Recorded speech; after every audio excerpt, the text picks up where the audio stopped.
जैसे ही इस छोटे बंदर का जन्म होता है तभी बंदर राजा उसे डराने लगते हैं। यह देख छोटे बंदर ने बाप को ही गुस्सा मार दिया था। उसकी ताकत देख पिता बहुत खुश हो जाते हैं कि बंदर राजा के वारिस को ऐसा ही होना चाहिए। तभी एक गंजा बंदर दूसरे बच्चे को उठाता है। दोनों बच्चे जुड़वा भाई थे और नियम अनुसार बड़ा भाई जो कमजोर था बंदरों का उत्तराधिकारी था। तभी एक दुष्ट बंदरिया आकर राजा को बहकाने लगती है कि रानी को पता चलने से पहले बड़े भाई को निपटा दो, क्योंकि एक वारिस को ताकतवर होना चाहिए न कि कमजोर। मजबूरी में पिता ने बड़े बेटे को छोड़कर दूसरे को वारिस घोषित कर दिया था और चुपके से बड़े बेटे को पेड़ से नीचे फेंक दिया गया था। पर सौभाग्य से बड़ा बेटा लताओं में फंसने से बच जाता है, लेकिन तभी वो एक भेड़िए का खाना बनने वाला था। पर बच्चे को यह एक खेल लग रहा था। तभी संकट में एक बड़ी नाक वाले बंदर ने उसे बचा लिया था। दोनों का दुख समान था। अपने अलग रूप के कारण उन्हें कबीले से निकाल दिया गया था। बड़ी नाक का बंदर बच्चे को पालने का फैसला कर लेता है। समय बीतने के साथ बंदर भाई बड़ा हो चुका था। एक हाथ से विकलांग होने पर भी उसका दिमाग बहुत तेज चलता था। उसने पत्तों की मदद से पंख और पानी इकट्ठा करने का जुगाड़ बना लिया था। यहाँ तक कि उसने पेड़ से निकलने वाले गोंद की भी खोज कर ली थी, जो उनके काम के लिए काफी उपयोगी साबित हुआ था। दोनों बहुत खुश थे, अपनी ही धुन में मजे से जिंदगी जी रहे थे। और जब पुराने बंदर का समूह खुद का मनोरंजन करने के लिए खेल खेलते हैं तो दोनों छिपकर उनके खेल को देखते हुए आनंद लेते थे। उसका जुड़वा भाई भी अब काफी बड़ा और ताकतवर हो चुका था। लेकिन अगले खेल के दौरान एक समस्या हो जाती है। गेंद उछलकर बड़े नाक के सामने आ गई थी, इसीलिए बड़ी नाक का बंदर गेंद से मोहित हो जाता है, जिस कारण वो उछलकर जब गेंद को पकड़ने गया तो गलती से गेंद छोटी सी गुफा में चली जाती है। यह देख बंदरों का झुंड बड़ी नाक वाले को पीटना शुरू कर देते हैं। तभी बंदर भाई गोंद की मदद से गेंद को बाहर निकाल देता है। यह कारनामा देख सारे बंदर हैरान थे कि उसने गेंद कैसे निकली। तभी दूसरे बंदर भाई को लगा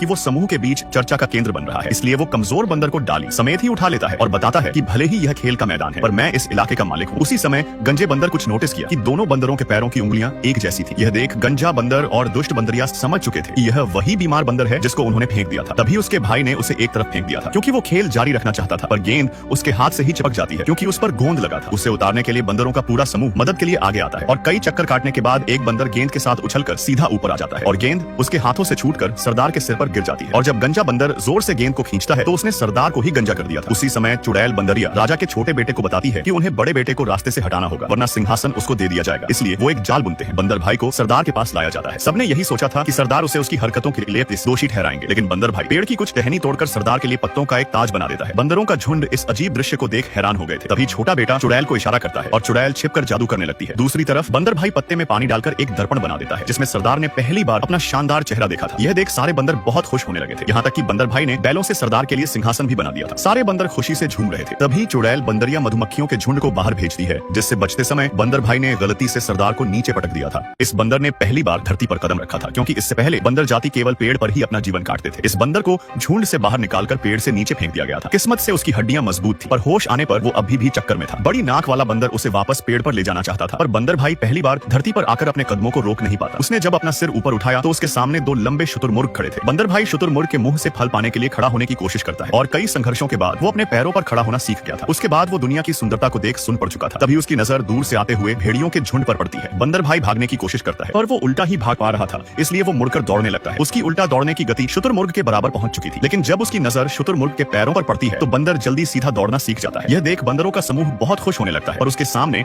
अब भी और चुनौतियां आने वाली थी। तभी गैंडे भी भेड़ियों को देख दौड़ने लगे थे। उनके रास्ते में आने वाली हर चीज तबाह होती जा रही थी और इस दौड़ में बंदर भाई सबसे आगे था, लेकिन अब उसके सामने आगे जाने का रास्ता बंद हो चुका था। गैंडे अपना शरीर सिकोड़कर लुढ़कते हुए सीधा बंदर भाई की तरफ आ रहे थे। तभी बेटे की जान खतरे में देख बंदरों का सरदार पेड़ से नीचे कूद जाता है और गैंडे को रोकने लगता है। उसने अपनी ताकत से गैंडों को उड़ा दिया था, पर एक गैंडा जब बंदर भाई को मारने वाला था तभी पिता आकर उसकी जान बचा लेते हैं, लेकिन इससे सरदार गंभीर रूप से घायल हो जाता है। मरने से पहले उसने बंदर भाई को एक राज बताया कि वो उसका बाप है और तुम्हारा एक छोटा भाई भी है। इस राज को जानकर बंदर भाई हैरान था। तभी छोटा भाई आकर बाप के शव को पेड़ पर ले जाता है और उनका अंतिम संस्कार करने लगते हैं। बंदर कबीले के नियम अनुसार नया सरदार बनने के लिए पुराने सरदार को खाना पड़ता था, ताकि वो भी वैसा ही बहादुर बन सके। जब छोटा भाई बाप को खाने जा रहा था तभी बड़ा भाई वहाँ आ पहुंचता है, लेकिन वो अकेले इतने सारे बंदरों का सामना नहीं कर सकता था। किस्मत से अचानक आसमान में बिजली चमकती है, जिससे डरकर सारे बंदर इधर उधर भागने लगे थे। इस मौके पर बंदर भाई ने सरदार का शव पेड़ से नीचे गिरा दिया था और बड़ी नाक वाला बंदर तुरंत उसके शव को पत्थर से ढक दिया था, ताकि कोई भी उसको खा ना सके। तभी धरती पर एक तूफान आता है, जिसकी चपेट में दोनों फंस जाते हैं। तूफान के बीच बंदर भाई को एक बंदर लड़की मिलती है, जिसको देख बंदर भाई को पहली नजर में प्यार हो गया था। जल्द ही वो दोनों तूफान से बाहर आ जाते हैं, पर बंदर गर्ल चट्टान पर गिरकर बेहोश हो चुकी थी। बंदर भाई तुरंत उसे उठाकर ऊपर चढ़ने लगता है, लेकिन ज्यादा वजन से रस्सी टूट जाती है। पर खतरे के इस पल में बड़ी नाक वाले बंदर ने आकर उनको बचा लिया था। बंदर भाई को सीधा दो पैरों पर खड़ा देख बंदर गर्ल हैरान थी, जिससे वो बंदर भाई की तरफ आकर्षित होने लगी थी। फिर जल्द ही बंदर भाई ने उसे भी सीधा खड़ा होकर चलना सिखा दिया था, जिसके बाद बंदर भाई लावा में शाखा जलाकर मसाल के रूप में बंदरों के पेड़ के पास लेकर आता है, इस उम्मीद में कि वो उसे अपनाएंगे। वो आग का उपयोग दिखाता है, जो रोशनी के साथ साथ गर्मी भी दे सकता है, पर बंदरों का झुंड उसे स्वीकार नहीं करता और पत्थर मारकर दोनों को भगा देते हैं। बंदर भाई और उसकी बीवी का दिमाग बहुत तेज था। उन्होंने औजारों से फल तोड़ना सीख लिया था, पत्थरों से शिकार मारना, टहनियों से गुलेल बनाकर भाले फेंकने का इस्तेमाल करना भी सीख लिया था। यहाँ तक बंदर भाई ने भेड़िए को भी अपना दोस्त बना लिया था। दोनों का जीवन तेजी से सुधरता जा रहा था। बंदर भाई और उसकी गर्लफ्रेंड एक गुफा में रहते थे, क्योंकि बंदर बंदरों के कबीले ने पत्थर मारकर दोनों को भगा दिया था, जिस कारण रहने का इंतजाम करने के लिए वो मशाल लेकर भेड़िए की गुफा में घुस गए थे। भेड़िया आग से डरता था, जिस वजह से बंदर भाई और उसकी बीवी को आराम करने के लिए गुफा मिल गई थी। फिर गर्म आग की रोशनी में वानरों का पहला चुंबन हुआ था। दूर से देख रहे कबीले के बंदर उनसे भी ज्यादा उत्साहित हो गए थे। सभी उस नजारे से प्रभावित होने लगे थे। उन दोनों को देखकर कबीले के बंदर भी नकल करने लगे थे। भावनाएं व्यक्त करने का यह एक अलग ही तरीका था, जिससे छोटे भाई के दिल में दया उत्पन्न होने लगती है। लेकिन यह देख चुड़ैल बंदरिया फिर से चाल चलती है। वो डरावनी आवाज निकालकर बंदरों को डराने लगती है, जिससे छोटा भाई गुर्राकर फिर से कबीले पर अधिकार जमाने लगता है। दूसरी तरफ बड़े भाई ने पत्थरों से आग जलाना भी सीख लिया था। पहली बार वानरों ने आग बनाई थी। फिर रात में बंदर भाई कच्चे मांस को आग में डालकर सेंकने लगता है। यह पहली बार था जब मानव बंदर पका हुआ खाना खाने वाले थे। पके हुए खाने की भुनी हुई खुशबू कबीले के बंदरों तक पहुंच गई थी। इस नए स्वाद ने